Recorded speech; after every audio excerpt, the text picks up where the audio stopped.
Last 2 days முன்னாடி வந்து பார்த்தீங்கன்னா, இந்த மனோன்மணியம் சுந்தரனார் யூனிவர்சிட்டி வந்து அவங்க ஆல் டிக்கெட் விட்டுருந்தாங்க இல்லையா?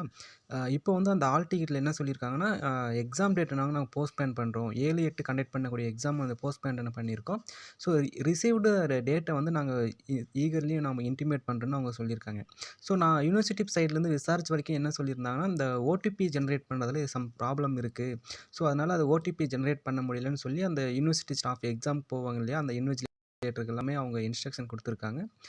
அது மட்டும் இல்லாம இந்த எக்ஸாம வந்து ஹால் டிக்கெட் விட்டு 2 நாள் தான் ஆகுது. ஸோ அதுக்குள்ள இப்படி ஆயிருக்குன்றது வந்து ஒரு அ ஒரு இன்ஸ்ட்ரக்ஷன் குடுத்துருக்காங்க. ப்ளஸ் வந்து நீங்க வந்து வெப்சைட் போயிட்டு நீங்க வெப்சைட்ல செக் பண்ணிக்கலாம். ஸோ அவங்க குடுத்துருக்க அந்த நோட்டீஸ் போர்டு பார்த்தீங்கன்னா, நீங்க அந்த தமிழ்நாடு செட் எக்ஸாம் அந்த யூனிவர்சிட்டி அந்த வெப்சைட் போனீங்கன்னா, உங்களுக்கு இந்த மாரி ஒரு இன்டர்ஃபேஸ் பாப்பப் விண்டோ ஓப்பன் ஆகும். இந்த பாப்பப் விண்டோவுல பார்த்தீங்கன்னா, அவங்க சர்க்குலரே குடுத்துருப்பாங்க. இந்த மனோன்மணியம் சுந்தரனார் யூனிவர்சிட்டி.